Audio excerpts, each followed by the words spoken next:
I suppose that at one Supongo que time or todos another, hemos perdido everybody algo en alguna loses. ocasión. Quizá un libro o las llaves de la casa. No sé qué sea lo que tú haces cuando pierdes algo, pero cuando yo pierdo algo, lo primero que hago es retrotraer mis pasos mentalmente en el tiempo a fin de poder recordar dónde puse lo que perdí. Hecho esto, puedo revertir cuidadosamente lo que hice mal y entonces puedo poner las llaves en su lugar y el libro de vuelta en el librero. Retrotraer y revertir es una de las mejores formas que conozco para encontrar algo que perdí.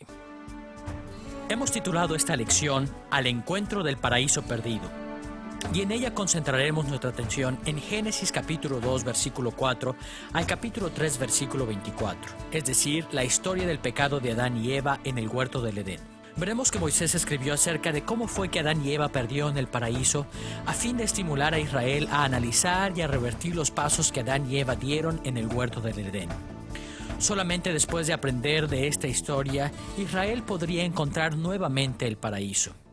Veremos que el estímulo que dio Moisés a Israel entonces es el mismo mensaje que Dios nos da a nosotros hoy. Revirtiendo los pasos de Adán y Eva, los cristianos podemos hoy encontrar también el paraíso perdido. Dividiremos nuestro estudio de Génesis capítulo 2 versículo 4 al capítulo 3 versículo 24 en tres partes. En primer lugar, examinaremos la estructura literaria del pasaje. En segundo lugar, nos enfocaremos en el significado original de estos capítulos para determinar por qué Moisés escribe de esta forma a los hijos de Israel. En tercer lugar, dirigiremos nuestra atención a las aplicaciones para nuestros días, inquiriendo sobre la manera en que el Nuevo Testamento nos guía hacia el uso correcto de este pasaje en nuestras vidas. Comencemos pues examinando la estructura literaria de nuestro pasaje. A pesar de que Génesis capítulos 2 y 3 conforman un pasaje largo que abarca muchos tópicos, se trata de hecho de una sola unidad narrativa. Para entender el pasaje apropiadamente, necesitamos ver estos dos capítulos como una sola unidad literaria. Nuestra investigación sobre la estructura literaria de los capítulos 2 y 3 de Génesis tendrá dos aspectos principales. En primer lugar, obtendremos una visión panorámica de las secciones principales del pasaje. Y en segundo lugar, resaltaremos la impresionante simetría que existe entre estas secciones a fin de poder entender fundamentalmente lo que Moisés estaba diciéndole a Israel. Comencemos con una visión panorámica de la estructura literaria de Génesis capítulo 2 versículo 4 al capítulo 3 versículo 24. Después del breve encabezado que aparece en la primera mitad del capítulo 2 versículo 4, los capítulos se dividen en cuatro grandes secciones delimitadas principalmente por los cambios de tópicos y personajes. Recorramos estas secciones para hacer un resumen de su contenido básico. La primera sección o paso dramático de nuestra historia aparece en el capítulo 2, de los versículos 4 al 17, en donde leemos que Dios puso a Adán y a Eva en el huerto del Edén. Estos versículos comienzan con una visión panorámica del huerto del Edén y, según nos dice el pasaje, el huerto en su totalidad era un sitio espléndido para morar y trabajar. Luego, el interés de esta sección se concentra en la creación de Adán y en el encargo de labrar el huerto. Adán recibió un gran privilegio por la gracia de Dios. Dios le encargó que cuidara de su huerto en representación suya. El segundo paso dramático de nuestra narrativa abarca de los versículos 18 al 25 del capítulo 2 y lo designaremos La humanidad mejora su situación. En este material, Dios añade mayores bendiciones a la vida de Adán. Esta sección comienza introduciendo un nuevo problema, el cual encontramos en el capítulo 2, versículo 18. Dios mira a Adán y dice: «No es bueno que el hombre esté solo, le haré ayuda idónea para él». El resto de esta sección reporta cómo fue que Dios resolvió este problema. Adán buscó compañía entre los animales, pero al final Dios forma una mujer y se la trae a Adán. De esta manera, Dios mejora grandemente las ya de por sí maravillosas condiciones que el hombre gozaba en el huerto. La tercera sección de nuestra narrativa abarca del versículo 1 al versículo 21 del capítulo 3 y la llamaremos La humanidad bajo la maldición. Este material comienza en el versículo 1 del capítulo 3 con la introducción de un nuevo personaje y un nuevo tópico, la serpiente tentadora. De este punto en adelante, El pasaje de los versículos 1 al 21 del capítulo 3 trata acerca de la tentación de la serpiente y el resultado de dicha tentación. Eva cae presa de la tentación de la serpiente de manera que come del fruto prohibido y con ella Adán, cayendo así bajo la maldición de Dios. La cuarta sección de esta unidad abarca de los versículos 22 al 24 del capítulo 3 y la hemos titulado La humanidad fuera del huerto. Esta sección está delimitada mediante otro cambio de tópico. Encontramos aquí a Dios hablando sobre el problema del árbol de la vida. En el versículo 22 leemos lo siguiente: He aquí el hombre es como uno de nosotros. Ahora pues, que no alargue su mano y tome también del árbol de la vida y coma y viva para siempre. Para evitar que Adán comiera de este árbol, Dios lo echó fuera del huerto y colocó querubines y una espada encendida a la entrada del huerto del Edén. A partir de ese momento, los seres humanos no tendrán ya acceso al huerto del Edén a menos que Dios intervenga directamente. Teniendo en mente las cuatro grandes secciones o pasos dramáticos de este pasaje, revisemos ahora más de cerca el pasaje de Génesis capítulo 2 versículo 4 al capítulo 3 versículo 24 a fin de resaltar la dramática simetría que este pasaje presenta. Mediante la yuxtaposición de diferentes elementos en estas secciones, Moisés revela la preocupación central de esta unidad narrativa. A fin de explorar las simetrías de esta narrativa, veremos primero el balance que existe entre el principio y el final de nuestra narrativa y luego veremos la simetría que se da entre las dos porciones medias de esta historia. Veamos primero el principio y el final de este pasaje. Notemos el marcado contraste que existe entre la porción del capítulo 2, versículo 4 al 17, y la del capítulo 3, versículos 22 al 24, el cual se manifiesta en tres aspectos. El primer contraste es la localización. El relato comienza en el versículo 8 del capítulo 2, cuando Dios coloca a Adán en el huerto del Edén. Adán vivía y trabajaba en un sitio lleno de bendiciones de Dios. Estaba rodeado de vegetación maravillosa, agua abundante, metales y piedras preciosas por todos lados. En contraste con esto, el capítulo 3, versículo 24, termina con la expulsión que Dios hace de Adán y Eva del huerto. Este contraste geográfico deja claro que el sitio ideal para que vivieran los seres humanos en la tierra era el huerto del Edén. Un segundo contraste entre ambas secciones son los árboles especiales que había en el huerto. A pesar de que los versículos 4 al 17 del capítulo 2 mencionan dos árboles, el árbol de la vida y el árbol del conocimiento del bien y el mal, en el versículo 17 del capítulo 2 la atención se centra en un solo árbol, el árbol de la ciencia del bien y del mal. Este árbol poseía el poder de otorgarles a los seres humanos el conocimiento experimental del bien y del pecado. Podía abrir sus ojos a cosas que ellos nunca antes habían visto.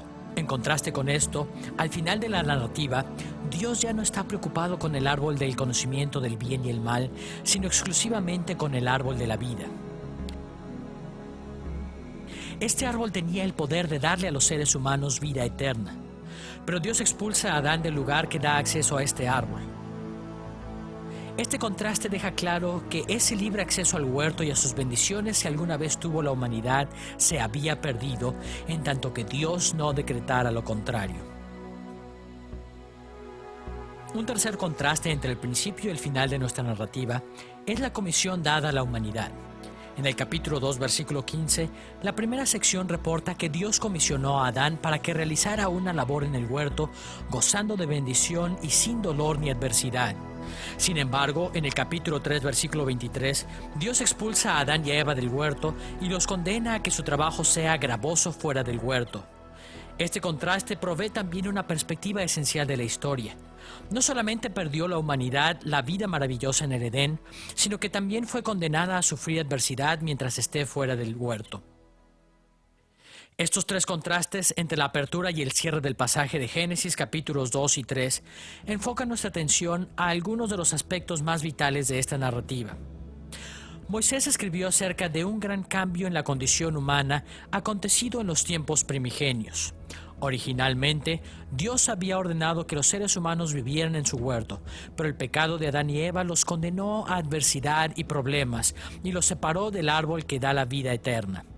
Como veremos, Este conjunto de contrastes se relacionaba directamente con la situación que los israelitas se encontraban al ir conduciéndolos Moisés hacia la tierra prometida.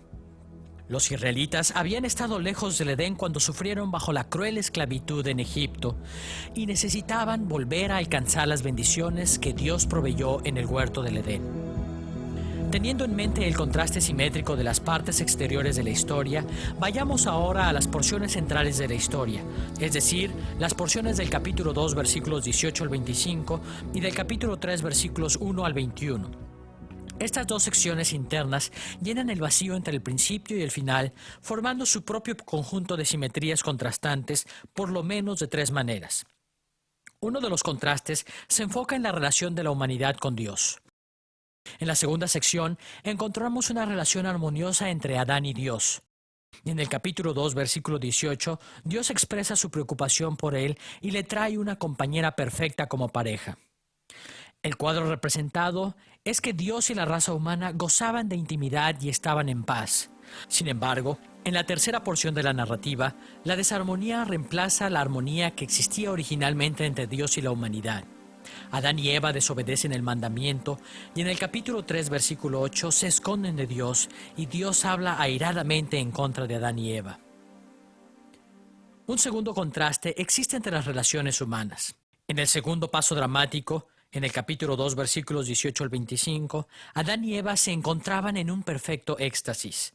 Adán compuso el primer poema de amor que encontramos en la Biblia al decir con respecto de Eva que era hueso de mi hueso y carne de mi carne, y vivían desnudos y sin vergüenza.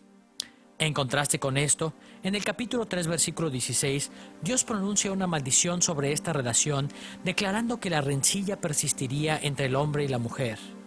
La mujer desearía a su esposo y él dominaría sobre ella. Estas palabras revelan que el pecado de Adán y Eva no solo afectó negativamente su relación con Dios, sino también la relación entre ellos. De ese momento en adelante, las relaciones humanas también se caracterizarían por dificultades y luchas. Un tercer contraste aparece en la relación entre la humanidad y el mal. En la segunda sección, el mal está ausente de la historia. Adán y Eva eran completamente inocentes y estaban separados del poder del mal. Sin embargo, en la tercera sección la humanidad ya había caído presa de la serpiente y estaba encerrada en una batalla a largo alcance con el mal. En el capítulo 3, versículo 15, Dios promete que un día la simiente de Eva vencería a la serpiente, pero ninguna victoria inmediata para Adán y Eva es ofrecida. Estos contrastes entre la segunda y la tercera porción de la narrativa nos ayudan a ver las preocupaciones que Moisés tenía en mente al escribir esta narrativa. Moisés escribió acerca de Adán y Eva en forma tal que se conectaba directamente con la experiencia de Israel. El pecado continuaba arruinando sus vidas. Dañó la relación entre Dios y la humanidad, así como las relaciones de los seres humanos entre sí. Pero sobre todo, cada día de adversidad que tenían que soportar les recordaba a Moisés y a Israel que, al igual que Adán y Eva, ellos también tenían que esperar el día en que finalmente Dios le dé a su pueblo la victoria sobre el mal. Con la estructura literaria de este material en mente, estamos listos para explorar el significado original de este pasaje. ¿Por qué escribió Moisés esta historia acerca de la expulsión de la humanidad del huerto de Dios?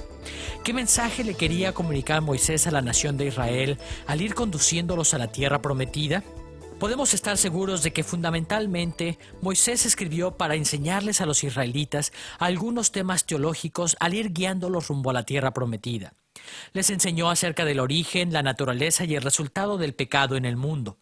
Estos eran temas importantes para el pueblo. Sin embargo, como vimos en la lección anterior, Moisés no escribe la historia primigenia meramente para informar a Israel acerca de temas generales de historia y teología. Al igual que otros escritores de la antigüedad, Moisés escribió su historia primigenia para darle a Israel instrucciones prácticas con respecto a los programas religiosos y sociales de su tiempo, los cuales involucraban el dejar Egipto e ir a Canaán.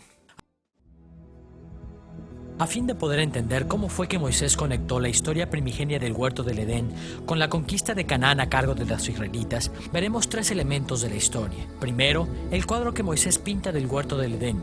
Segundo, la atención que pone en el requisito de lealtad de Adán y Eva. Y tercero, su descripción de las maldiciones que recayeron sobre Adán y Eva.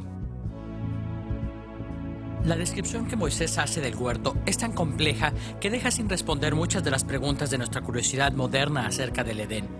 Es posible, no obstante, entender el punto central de la presentación de Moisés. Como veremos, Moisés describe el huerto del Edén de manera tal que lo identifica con la tierra prometida. Desde su perspectiva, la tierra hacia la cual estaba guiando Israel se encontraba en donde alguna vez estuvo la tierra primigenia llamada Edén. Son muchos los aspectos de Génesis capítulo 2 y 3 que nos dejan claro que Moisés deseaba que Israel asociara a la tierra de Canaán con el Edén. No obstante, hay dos aspectos de su reseña que son particularmente importantes para establecer esta asociación. Primero, la identidad del Edén. El segundo, la santidad del Edén. Veamos primero la identidad del Edén. En Génesis capítulo 2, versículos 10 al 14, leemos lo siguiente. Y salía de Edén un río para regar el huerto, y de allí se repartía en 4 brazos. El nombre del uno era Pisón. Este es el que rodea toda la tierra de Havila, donde hay oro, y el oro de aquella tierra es bueno. Hay allí también bedelio y ónice. El nombre del segundo es Gihón. Este es el que rodea toda la tierra de Cus. Y el nombre del tercer río es Hidekel. Este es el que va al oriente de Asiria. Y el cuarto río es el Éufrates. Moisés escribió acerca de un río que salía del Edén y se repartía en 4 ramales. Estos ramales eran el Pisón, el Gihón, el Hidekel o Tigris y el Éufrates. Un río en el Edén era la fuente central que alimentaba a estos 4 ríos.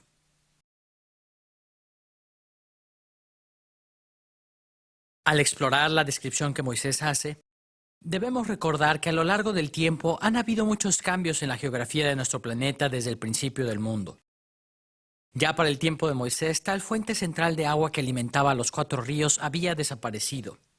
La Escritura nos enseña que esta fuente central de agua reaparecerá al final de los tiempos. Sin embargo, la referencia que hace Moisés a estos 4 ríos alimentados por un río central nos proporciona un cuadro aproximado de la localización del Edén. Podemos identificar a los ríos Tigris y Éufrates mencionados en los versículos 13 y 14 del capítulo 2 con la región moderna de dichos ríos Tigris y Éufrates.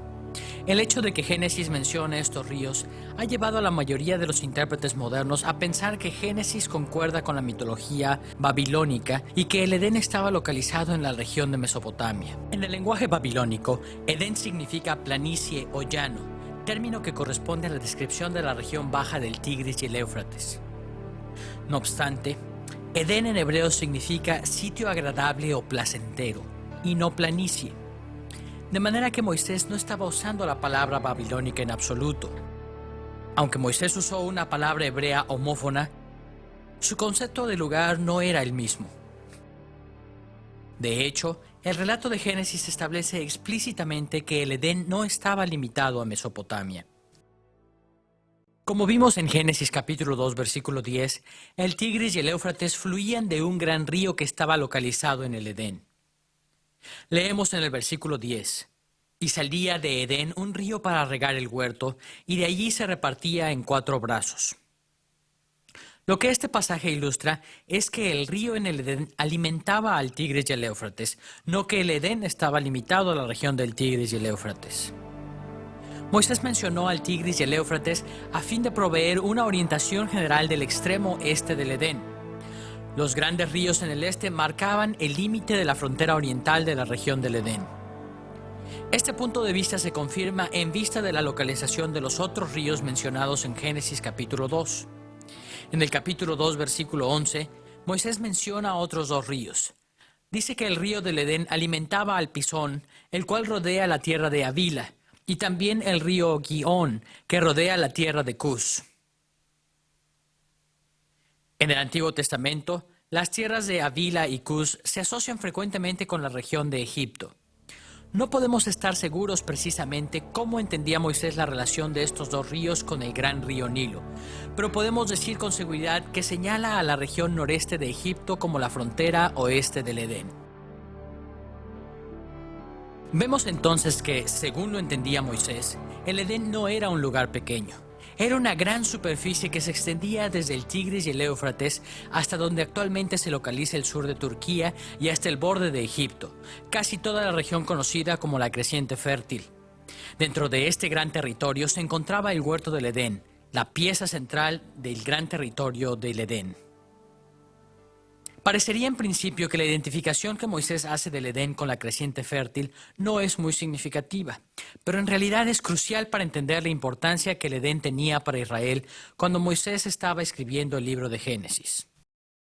Moisés hace referencia al capítulo 2 de Génesis en otro pasaje del mismo libro para enseñarle a Israel que la tierra del Edén, la Creciente Fértil, era la tierra que Dios prometió a Israel, la tierra a la que él los estaba conociendo. Esto queda muy claro cuando Dios habla a Abraham en Génesis capítulo 15, versículo 18. Escuchemos cómo describe Dios en este pasaje las fronteras de la tierra prometida. En aquel día hizo Jehová un pacto con Abraham diciendo: a tu descendencia daré esta tierra, desde el río de Egipto hasta el río grande, el río Éufrates. Vemos aquí que, por un lado, Dios prometió a Abraham que sus tierras se extenderían también desde la región del Tigris y el Éufrates hasta el gran río de Egipto. Muchos intérpretes han sugerido que el río de Egipto quizá no se refiera al Nilo, sino a un río más pequeño en la frontera del Sinaí con Egipto. En cualquier caso, es evidente que estos versículos se refieren a las fronteras geográficas del Edén tal y como aparecen en Génesis capítulo 2. La alusión a Génesis capítulo 2 deja claro que Moisés creía que Dios le había prometido a Abraham y a su descendencia lo que había sido conocido como la tierra del Edén. Desde el punto de vista de Moisés, en tanto Israel se dirigiera hacia Canaán, estaba dirigiéndose de hecho hacia la localización de la tierra primigenia del Edén. A fin de resaltar la importancia de la travesía de Israel hacia el Edén, Moisés destacó el carácter santo de ese lugar con el propósito de enseñarle al pueblo de Israel que la tierra prometida hacia la cual estaba conduciéndolos era el sitio en donde podrían recibir la bendición de entrar en la presencia especial de Dios. Moisés comunicó la santidad del Edén principalmente describiéndolo en la misma forma en que describió el tabernáculo que construyó en el desierto. Aunque Dios está presente en todo lugar, es decir, es omnipresente en un sentido general, Moisés construyó el tabernáculo a donde venía Dios para reunirse con su pueblo en un sentido muy especial. Dios mostraba su presencia en el tabernáculo, daba sus leyes, recibía la adoración de su pueblo y los bendecía mostrando su favor para con ellos. De manera que al describir Moisés el huerto del Edén en los mismos términos en que describió el tabernáculo, estaba revelando que el Edén, y consecuentemente Canaán, era el lugar de la sagrada presencia de Dios en la tierra, donde Israel podría recibir las grandes bendiciones de Dios. Hay por lo menos 7 aspectos que indican que el Edén era el lugar santo donde se encontraba la presencia especial de Dios en la forma en que se encontraba en el tabernáculo. Primero, en Génesis capítulo 3 versículo 8, Moisés usó una expresión especial al decir que Dios se paseaba en el huerto. La expresión hebrea traducida aquí como se paseaba es mithalek. Esta terminología es importante porque es una de las formas en que Moisés describe la presencia especial de Dios en el tabernáculo en Levítico capítulo 26 versículos 11 y 12 y otros pasajes. Segundo, en el capítulo 2 versículo 9, Moisés menciona el árbol de la vida como un elemento central del huerto del Edén. Este árbol sacramental poseía el poder de dar vida eterna a quienes comieran de él.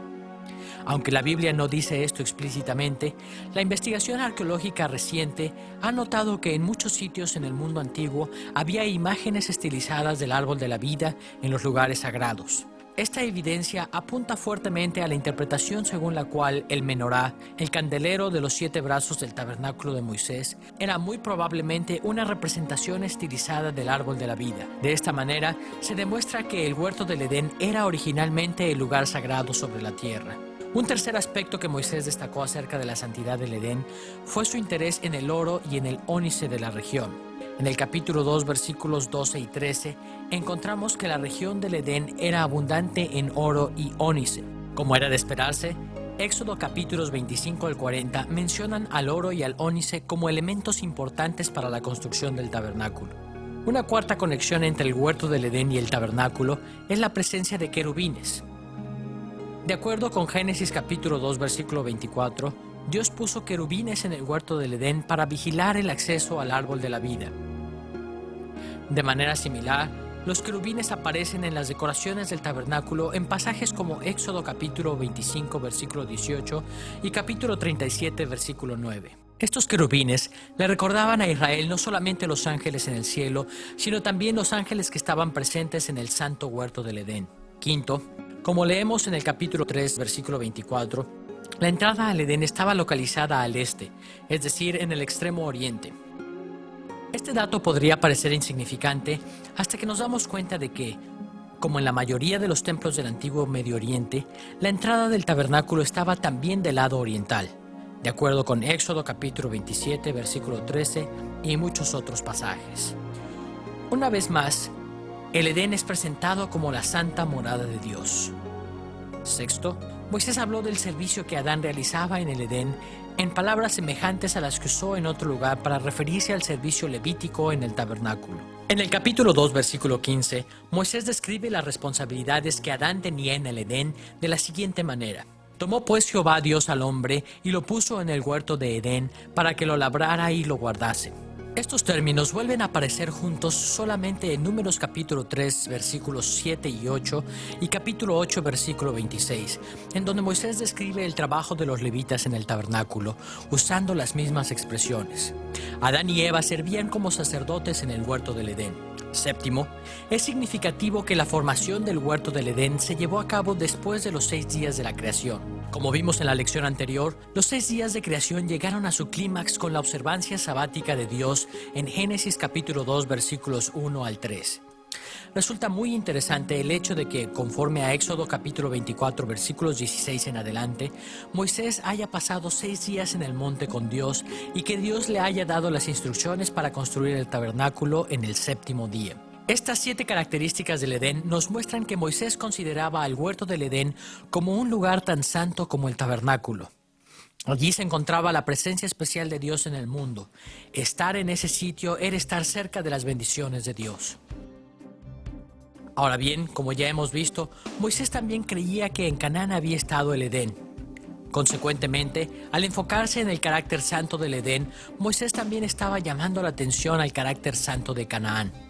Estar cerca de Canaán era como estar cerca del lugar que Dios ordenó desde el principio como su santa morada. Uno de los pasajes en donde se aprecia mejor la enseñanza de Moisés sobre este futuro lugar de adoración es Deuteronomio capítulo 12 versículos 10 al 11. Allí escribió lo siguiente: Mas pasaréis el Jordán y habitaréis en la tierra que Jehová vuestro Dios os hace heredar, y él os dará reposo de todos vuestros enemigos alrededor, y habitaréis seguros. Y al lugar que Jehová vuestro Dios escogiere para poner en él su nombre, allí llevaréis todas las cosas que yo os mando, vuestros holocaustos, vuestros sacrificios, vuestros diezmos, las ofrendas elevadas de vuestras manos, y todo lo escogido de los votos que hubiereis prometido a Jehová. Este pasaje revela una de las características centrales de la visión que Moisés tenía de Canaán. Moisés enfatizó que un día Canaán sería el lugar en donde moraría permanentemente la presencia especial de Dios. Allí habría un templo para Jehová. Ciertamente la tierra de Canaán en los días de Moisés era tan solo una sombra de lo que originalmente había sido el Edén. Aun cuando Salomón construyó el templo en Jerusalén, la tierra prometida no estaba completamente redimida de pecado ni restaurada a su perfección original. Sin embargo, al escribir Moisés sobre la santidad del Edén, estaba presentándoles a los israelitas un cuadro de lo que su tierra podría llegar a ser algún día. Llegar a la tierra prometida era acercarse a las inmediaciones del Edén, el lugar de la presencia especial de Dios sobre la tierra. Tal y como Dios colocó a Adán y a Eva en ese maravilloso huerto y templo en el principio, así también estaba Dios trayendo a Israel a Canaán, y una vez que habitara la tierra, la nación comenzaría a experimentar las bendiciones de vivir en la presencia especial de Dios. Habiendo visto cómo fue que Moisés presentó las bendiciones de Adán y Eva en el huerto como un prototipo de la gracia que le esperaba a Israel en la tierra prometida, podemos ahora ver el segundo tema de Génesis capítulos 2 y 3. La prueba de lealtad que Dios pone a Adán y Eva. Este tema juega un papel crucial en su presentación. Para Moisés, el tema de la lealtad era crucial en su narración de la historia del Edén. Aunque el huerto del Edén era un lugar de magníficas bendiciones, también era un lugar que requería responsabilidad moral. Moisés enfatizó este tema porque quería que los israelitas recordaran que la tierra prometida hacia la que se dirigían iba a requerir también que Israel fuera leal a los mandatos de Dios. Para entender por qué Moisés enfatizó este tema, necesitamos explorar dos puntos. Primero, los requisitos de lealtad en el huerto del Edén, y segundo, los requisitos de lealtad en Canaán. Veamos primero la lealtad que Dios esperaba de Adán y Eva en el huerto del Edén. El motivo de la lealtad en el huerto aparece casi desde el principio de Génesis capítulo 2 y reaparece una y otra vez a lo largo de los capítulos 2 y 3. Este es en gran manera el tema central de estos capítulos. Escuchemos las palabras con las que Dios desafió a Adán a que le fuese fiel en Génesis capítulo 2 versículos 16 y 17. De todo árbol del huerto podrás comer, mas del árbol de la ciencia del bien y del mal no comerás, porque el día que de él comieres ciertamente morirás. No es del todo claro el por qué Dios le prohibió a nuestros primeros padres comer del fruto de este árbol en particular, ya que el conocimiento del bien y del mal es exaltado en otras partes de la Escritura. A pesar de ello, queda claro que Dios estaba probando a Adán y a Eva para ver si ellos iban a serle leales. Si Adán y Eva eran obedientes, recibirían aún mayores bendiciones de Dios. Pero si se comportaban de manera rebelde, entonces sufrirían el juicio de Dios. El Edén era un lugar santo y la gente que vivía allí también tenía que ser santa. Centrando su atención en la prueba de lealtad, Moisés destacó el requisito paralelo de lealtad de parte de los israelitas a quienes iba conduciendo a la tierra prometida. Al ir conduciendo a Israel rumbo a la tierra prometida, Moisés les advertía frecuentemente que el lugar al que se dirigían requería de ellos el serle fieles a Dios. Moisés resumió sucintamente su enseñanza a este respecto en el primer versículo del capítulo 8 de Deuteronomio. Cuidarás de poner por obra todo mandamiento que yo os ordeno hoy, para que viváis y seáis multiplicados, y entréis y poseáis la tierra que Jehová prometió con juramento a vuestros padres. A partir de este pasaje, queda claro que Dios requería de Israel el que fuesen fieles a Él, a fin de que pudiesen entrar y poseer la tierra de Canaán.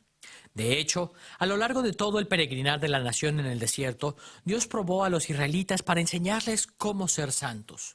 En Deuteronomio capítulo 8, versículo 2, leemos lo siguiente. Y te acordarás de todo el camino por donde te ha traído Jehová tu Dios estos 40 años en el desierto, para afligirte, para probarte, para saber lo que había en tu corazón, si habías de guardar o no sus mandamientos.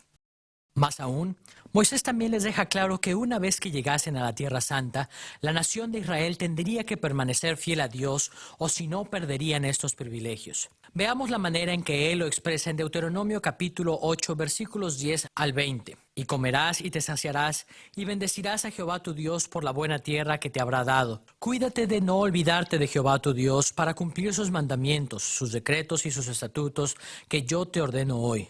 Mas si llegares a olvidarte de Jehová tu Dios y anduvieres en pos de dioses ajenos y les sirvieres y a ellos te inclinares, yo lo afirmo hoy contra vosotros, que de cierto pereceréis. Como las naciones que Jehová destruirá delante de vosotros, así pereceréis, por cuanto no habréis atendido a la voz de Jehová vuestro Dios. Moisés sabía que los israelitas eran dados a rebelarse en contra de los mandamientos de Dios, igual que Adán y Eva. Es por esta tendencia que la atención de Moisés se enfoca en la prueba de Adán y Eva en el huerto, para advertirles que Dios requería lealtad de todo aquel que quisiera morar en Canaán. Por supuesto que Dios no requería perfección de Israel, era solo por la gracia de Dios que alguien podría permanecer fiel. Sin embargo, si violaba flagrantemente las leyes de Dios y se volvía en contra de él como Adán y Eva lo hicieron en el huerto, entonces Israel no podría disfrutar de las bendiciones de la tierra prometida. Al ir alentando Moisés a los israelitas a avanzar hacia la tierra prometida, le interesaba que ellos recordaran esta característica de la vida en esa tierra. Teniendo en mente las enseñanzas de Deuteronomio capítulo 8, podemos ver la principal razón por la que Moisés enfocó su atención en la lealtad requerida de Adán y Eva.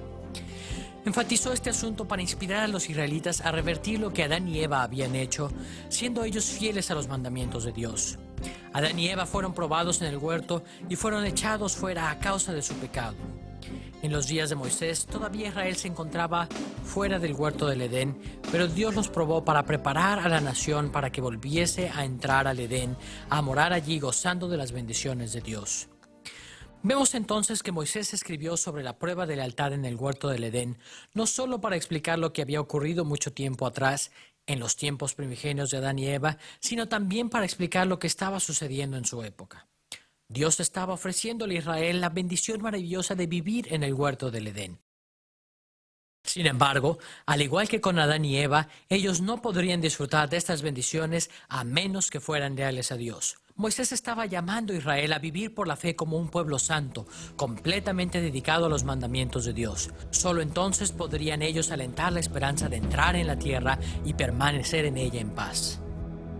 Habiendo visto cómo conectó Moisés el huerto del Edén con la tierra de Canaán como el santo lugar de la presencia y las bendiciones de Dios sobre la tierra, y habiendo notado el servicio leal requerido de parte de Israel al ir dirigiéndose hacia la tierra sagrada, vayamos ahora a una tercera dimensión del significado original de Génesis capítulos 2 y 3 para Israel, las consecuencias de la deslealtad de Adán y Eva.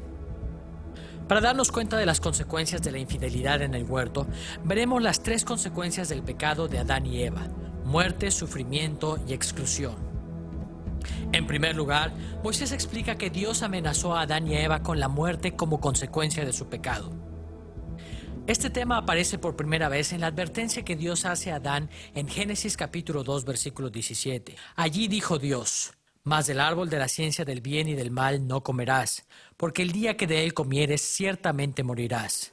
Las palabras «ciertamente morirás» se derivan de una expresión hebrea que indica la certeza de la llegada de la muerte. Esta construcción gramatical es muy similar a la forma en que la ley de Moisés amenaza con la pena capital. Cuando la ley mosaica amenaza con la pena capital a los perpetradores de serios crímenes, Moisés declara «ciertamente morirá» o «ciertamente morirán».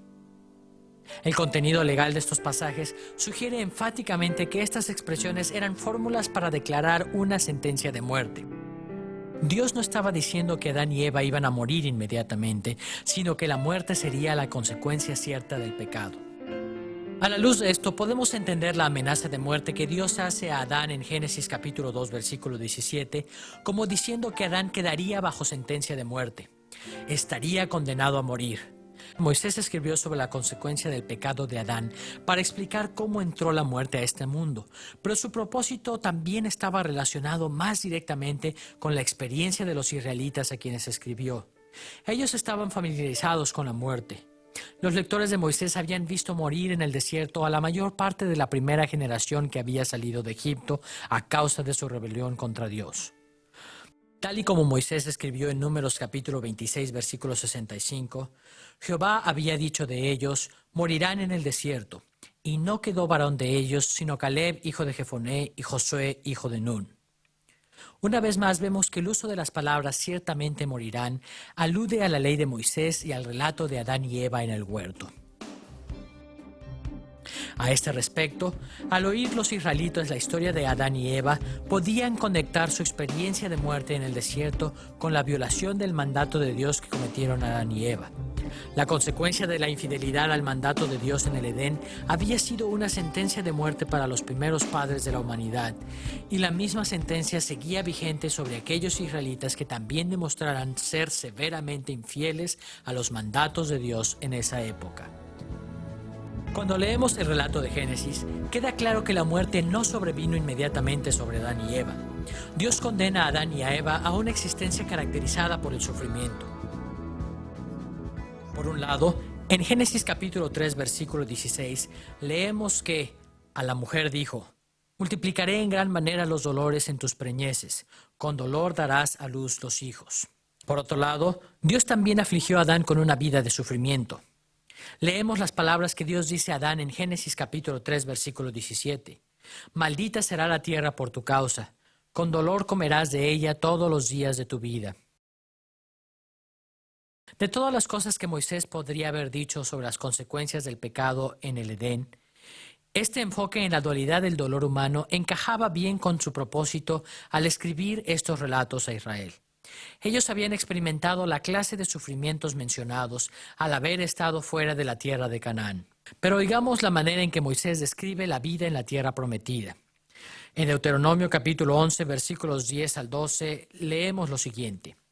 La tierra a la cual entras para poseerla no es como la tierra de Egipto de donde habéis salido, donde sembrabas tu semilla y regabas con tu pie como huerto de hortaliza. La tierra a la cual pasáis para tomarla es tierra de montes y de vegas, que bebe las aguas de la lluvia del cielo, tierra de la cual Jehová tu Dios cuida. Siempre están sobre ella los ojos de Jehová tu Dios, desde el principio del año hasta el fin. Consecuentemente, cuando Moisés escribió sobre el sufrimiento que experimentaron Adán y Eva, estaba llamando a sus lectores israelitas a que evitaran la infidelidad, la cual resultaría en sufrimiento, a que fueran fieles al Señor y a que regresaran a Canaán, en donde podrían experimentar el gozo de vivir bajo la bendición de Dios. Un tercer efecto de la deslealtad de Adán y Eva aparece en Génesis capítulo 3, versículo 22, que dice lo siguiente. Dijo Jehová Dios: He aquí el hombre es como uno de nosotros, sabiendo el bien y el mal. Ahora pues, que no alargue su mano y tome también del árbol de la vida, y coma y viva para siempre. Este pasaje nos dice que el árbol de la vida podía hacer que la humanidad viviera para siempre. Esta era la respuesta final al problema del sufrimiento y la muerte. Sin embargo, Dios no quería que Adán y Eva comieran de él en ese momento. Habían sido excluidos del huerto y del árbol de la vida. Es importante para nosotros recordar que el acceso al árbol de la vida no estaba prohibido para la humanidad por siempre. Del resto de la Escritura queda claro que el árbol de la vida no está prohibido para los seres humanos por siempre. Veamos lo que Juan dice sobre el árbol de la vida en Apocalipsis capítulo 2, versículo 7. Al que venciere le daré de comer del árbol de la vida, el cual está en medio del paraíso de Dios. Ahora bien, Juan está hablando del fin de los tiempos, cuando Jesucristo regrese a la tierra. Sin embargo, sus palabras explican por qué Moisés escribió a Israel acerca de este árbol. Cuando Adán y Eva pecaron, Dios bloqueó el camino al árbol de la vida. Pero en los días de Moisés estaba abriéndole a Israel el camino para que recibiera por lo menos un anticipo de la bendición de la vida al volver a la tierra de Canaán. Veamos la manera en que Moisés lo expresa en Deuteronomio capítulo 30, versículos 19 y 20. A los cielos y a la tierra llamo por testigos hoy contra vosotros, que os he puesto delante la vida y la muerte, la bendición y la maldición. Escoge pues la vida para que vivas tú y tu descendencia, amando a Jehová tu Dios, atendiendo a su voz y siguiéndole a Él, porque Él es vida para ti y prolongación de tus días, a fin de que habites sobre la tierra que juró Jehová a tus padres, Abraham, Isaac y Jacob, que les habría de dar. Si los israelitas eran fieles a Dios, tendrían la oportunidad de recibir larga vida y felicidad en Canaán. Así como Adán y Eva perdieron el acceso al árbol de la vida en los días de Moisés, Dios ofrecía a Israel saborear parcialmente la bendición de la vida que se encontraba allí. Esta experiencia de vida no era la totalidad de la vida eterna que conoceremos cuando Cristo regrese. No obstante, hubiera sido una muestra parcial de lo que habría de venir en Cristo. Moisés le ofreció a Israel la oportunidad de disfrutar de la bendición de una larga vida en la tierra de la promesa. Vemos entonces que la historia de la rebelión de Adán y Eva en el huerto del Edén era mucho más que un recuento del origen del pecado en el mundo. Estableciendo conexiones entre el Edén y Canaán, Moisés instruyó a sus lectores israelitas también acerca de sus propias vidas. Se dieron cuenta de cuán maravillosa podría ser para ellos la tierra de la promesa. Habiendo visto la estructura literaria y el significado original de Génesis capítulos 2 y 3, podemos ahora hacernos una tercera pregunta. ¿Cómo nos enseña el Nuevo Testamento a aplicar este pasaje el día de hoy? Queda claro que Moisés escribió este pasaje para exhortar a sus lectores israelitas a que evitaran los errores de Adán y Eva y a que volvieran al paraíso entrando a Canaán. ¿Pero qué tienen que ver estas instrucciones para Israel con nosotros el día de hoy? Puesto en términos sencillos, así como Moisés usó la historia del pecado en el huerto para alentar a Israel a retrotraer y revertir los pasos de Adán de manera tal que pudieran encontrar la salvación de vivir nuevamente en el paraíso, así también los escritores del Nuevo Testamento enseñaron que la salvación en Cristo sería un regreso al paraíso. Exploremos ahora el uso que el Nuevo Testamento hace de Génesis capítulo 2 versículo 4 al capítulo 3 versículo 24 en relación con Cristo de la manera acostumbrada, enfocándonos en las tres fases del reino de Cristo. Comenzaremos examinando la manera en que se aplica este pasaje a la inauguración del reino en la primera venida de Cristo. Después veremos cómo se ocupa de nuestra vida hoy en la continuación del reino. Y finalmente, veremos que el Nuevo Testamento hace uso de este pasaje al enseñar acerca de la consumación del reino de Cristo en su segunda venida. Veamos primero la inauguración del reino. Una de las formas en que el Nuevo Testamento habla de Cristo trayendo salvación al mundo es a través de su ministerio terrenal. En la inauguración del reino, Cristo retrotrae y revierte los pasos de Adán y Eva en el huerto del Edén. Durante su ministerio terrenal, Jesús cumplió el mandato de Dios que Adán y Eva habían fallado en cumplir. Investigaremos este aspecto de la enseñanza neotestamentaria, revisando en primer lugar la manera en que este tema aparece en las epístolas de Pablo y en segundo lugar en el Evangelio según Mateo. Comencemos pues con la perspectiva de Pablo. Pablo resume sucintamente su perspectiva en Romanos capítulo 5 versículo 14, en donde escribe lo siguiente: Reinó la muerte desde Adán hasta Moisés, aun en los que no pecaron a la manera de la transgresión de Adán, el cual es figura del que había de venir. Notemos aquí cómo dice Pablo que Adán era el tipo de uno que habría de venir. El resto del capítulo 5 de Romanos deja claro que el que habría de venir era Cristo. Veamos cómo resume Pablo este tema en Romanos capítulo 5, versículos 18 y 19. Así que, como por la transgresión de uno vino la condenación a todos los hombres, de la misma manera por la justicia de uno vino a todos los hombres la justificación de vida. Porque así como por la desobediencia de un hombre los muchos fueron constituidos pecadores, así también por la obediencia de uno los muchos serán constituidos justos. Notemos los términos en que Pablo plantea el asunto. La transgresión de Adán trajo la condenación a todos los hombres, pero la justicia de uno, es decir, Cristo, trajo a todos los hombres la justificación. ¿Cómo es que esto fue posible? Porque la desobediencia de un hombre, Adán, nos hizo pecadores, pero la obediencia de uno, Cristo, nos hizo justos. Esta enseñanza es conocida para la mayoría de los cristianos. Tal y como Moisés lo enseñó en Génesis capítulos 2 y 3, Adán era simplemente un hombre, pero sus acciones tuvieron consecuencias para todos los que están identificados con él. El pecado de Adán trajo la muerte a toda la raza humana porque él era nuestro representante federal o pactual delante de Dios. Como consecuencia del pecado de Adán, todos nacemos fuera del paraíso de la bendición de Dios y bajo la maldición de muerte.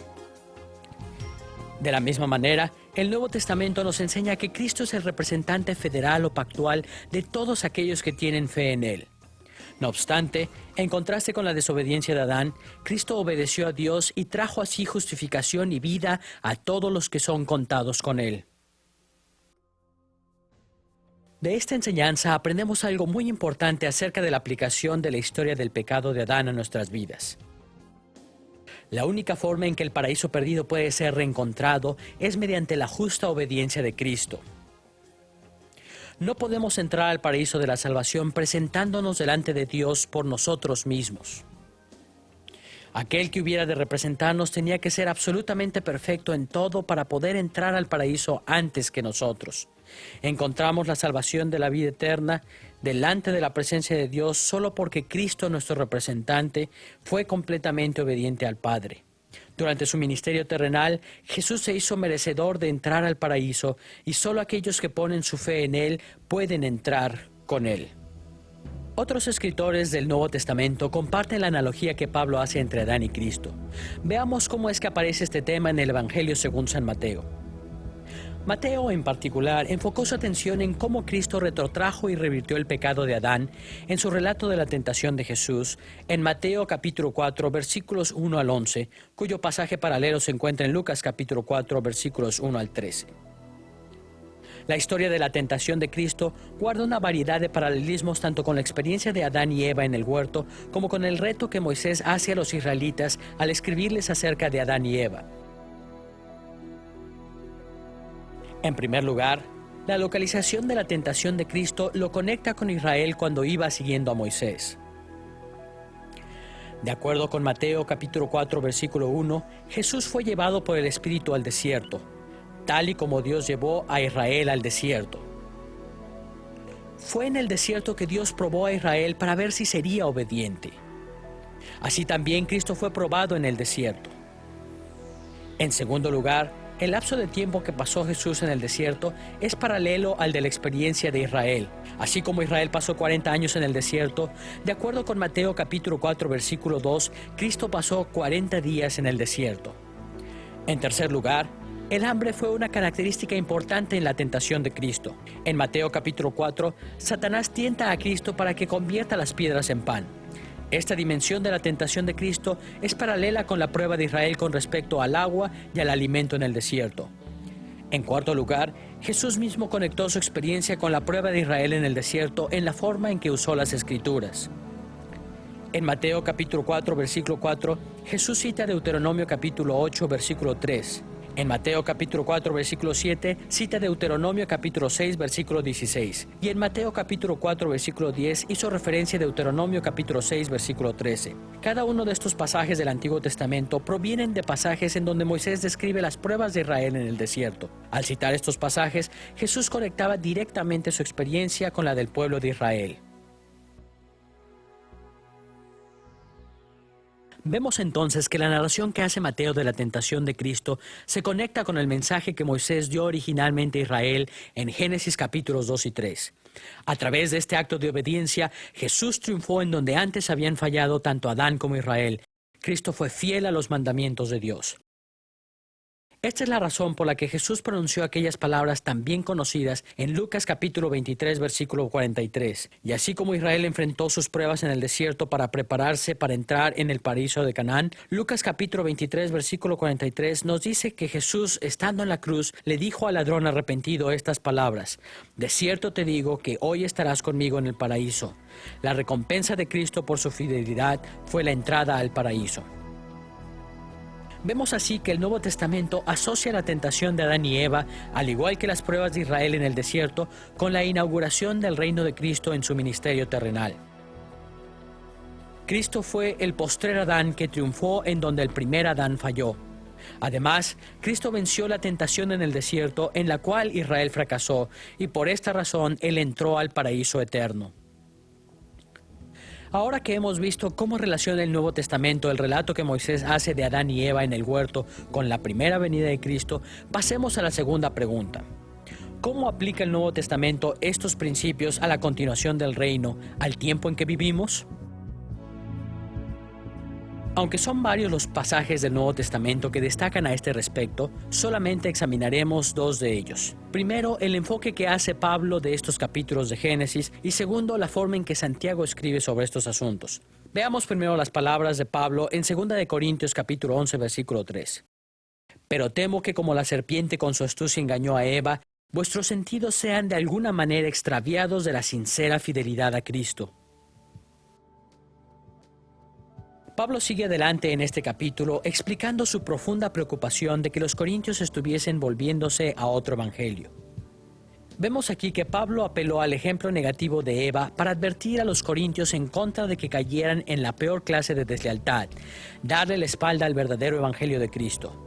Tal y como Moisés usó la historia de la tentación de Eva para alentar a Israel a seguir fielmente hacia la tierra prometida, Pablo usó la misma historia para alertar a los creyentes de su día con respecto a la lealtad fundamental que se requiere de todo el que sigue a Cristo. Durante la continuación del reino, mucha gente en la iglesia visible enfrenta el peligro de darle la espalda a la verdad esencial del evangelio. La iglesia debe guardarse en contra de tan severa apostasía porque las consecuencias son tan horribles como lo fueron para Adán y Eva. Santiago asumió una postura similar a la de Pablo al explicar el papel que juegan las tentaciones y las pruebas en la vida cristiana. En Santiago capítulo 1 versículos 12 al 15 leemos lo siguiente: Bienaventurado el varón que soporta la tentación, porque cuando haya resistido la prueba, recibirá la corona de vida que Dios ha prometido a los que le aman. Cada uno es tentado cuando de su propia concupiscencia es atraído y seducido. Entonces la concupiscencia, después que ha concebido, da a luz el pecado, y el pecado siendo consumado, da a luz la muerte. Queda claro que Santiago está aludiendo a Génesis capítulos 2 y 3. En el versículo 14 se enfoca en la concupiscencia del hombre como el poder que está detrás de la tentación a pecar, tal y como el deseo de Eva por el árbol del conocimiento del bien y del mal fue lo que la llevó a pecar. Luego, Santiago explica que aquellos que pasen la prueba recibirán la corona de vida, pero en contraste, el resultado del pecado es que da a luz la muerte. El contraste entre vida y muerte es paralelo con los temas del árbol de la vida y de la amenaza de muerte en la historia de Adán y Eva. Así como Moisés animó a Israel a ser leal durante las pruebas en el desierto, apelando al relato de la tentación de Adán y Eva, así también Pablo y Santiago nos alientan a ser fieles durante las pruebas en la etapa de la continuación del reino. Las pruebas a lo largo de la vida cristiana revelan nuestro verdadero carácter y nos preparan para la vida eterna. Por la gracia de Dios, nosotros debemos hacer todo lo que está a nuestro alcance para permanecer leales a Cristo, de manera que seamos honrados con el regalo de la vida eterna. Ya que hemos visto cómo aplica el Nuevo Testamento la historia de Adán y Eva en el huerto del Edén a la inauguración y a la continuación del reino, enfoquemos nuestra atención ahora en la etapa final, la consumación de la salvación en Cristo en su segunda venida. Este tema también aparece en varios lugares en el Nuevo Testamento, pero vamos a tocar solamente dos pasajes, uno en Romanos y otro en el Apocalipsis. Escuchemos en primer lugar la manera en que Pablo da esperanza a los creyentes en Roma al final de su epístola. En Romanos capítulo 16, versículo 20, Pablo escribió lo siguiente: «Y el Dios de paz aplastará en breve a Satanás bajo vuestros pies. La gracia de nuestro Señor Jesucristo sea con vosotros». En estas palabras, Pablo les recuerda a los cristianos en Roma su gran esperanza en la segunda venida de Cristo, haciendo referencia a la promesa de salvación contenida en Génesis capítulo 3. Como lo hemos visto al principio de la lección, en Génesis capítulo 3, versículo 15, Dios le dijo a la serpiente que un día la simiente de Eva, la raza humana, le aplastaría la cabeza a la simiente de la serpiente. En este pasaje, Pablo dice que Satanás será aplastado bajo los pies de los cristianos cuando Cristo regrese. Cristo mismo destruirá a Satanás y a ese poderoso enemigo nuestro, la muerte. Entonces reinaremos con Cristo en victoria y gloria. Otro lugar en el Nuevo Testamento en donde los temas de Génesis capítulos 2 y 3 están relacionados con la consumación del reino es el libro de Apocalipsis. Juan hace referencia al árbol de la vida en varias ocasiones en este libro. Veamos la manera en que Juan expone el tema en Apocalipsis capítulo 2, versículo 7. El que tiene oído, oiga lo que el Espíritu dice a las iglesias. Al que venciere, le daré de comer del árbol de la vida, el cual está en medio del paraíso de Dios. La alusión a Génesis capítulo 3 es obvia. Sabemos que Adán y Eva fueron expulsados del huerto del Edén precisamente para evitar que comieran del árbol de la vida. Sin embargo, cuando Cristo regrese, Dios le dará a comer a su pueblo del árbol de la vida. Notemos también en dónde se localiza el árbol de la vida. Juan dice explícitamente que se encuentra en el paraíso de Dios, tal y como Moisés convocó a Israel a entrar a Canaán porque allí encontrarían larga vida. Los cristianos tienen la esperanza de entrar a un más excelso paraíso completamente restaurado. En tercer lugar, podemos apreciar otra conexión con Génesis en la identificación de aquellos que comerán del árbol. Juan dice que tal fruto les será dado a aquellos que vencieren. Mientras que Moisés habló del árbol de la vida para animar a Israel a serle fiel a Dios, Juan explica que solo quien venza al pecado permaneciendo fiel podrá comer del árbol. Finalmente, debemos mencionar Apocalipsis capítulo 22, versículos 1 al 2. Anticipando el nuevo mundo, esto es lo que Juan vio. Después me mostró un río limpio de agua de vida, resplandeciente como cristal, que salía del trono de Dios y del Cordero. En medio de la calle de la ciudad y a uno y a otro lado del río estaba el árbol de la vida, que produce 12 frutos, dando cada mes su fruto, y las hojas del árbol eran para la sanidad de las naciones. La perspectiva del Nuevo Testamento es clara. Cuando Cristo regrese a traer la consumación de su reino, aquellos que confían en Cristo recibirán la bendición de entrar al paraíso del Edén. Satanás será aplastado bajo nuestros pies y comeremos del árbol de la vida y viviremos para siempre en la nueva creación de Dios. En esta lección hemos visto que Moisés escribió acerca de Adán y Eva en el huerto para ayudar a los israelitas en tanto que iban avanzando rumbo a la tierra prometida. Moisés llamó a la nación a retrotraer y a revertir lo ocurrido en el huerto del Edén. El mensaje de este pasaje es muy similar para nosotros hoy en día. Oír a Moisés convocar a los israelitas a avanzar hacia la tierra prometida nos permite ver cómo nosotros también debemos retrotraer y revertir los pasos de Adán y Eva. Confiando y permaneciendo fieles a Cristo, descubriremos la salvación, reencontrando el paraíso perdido.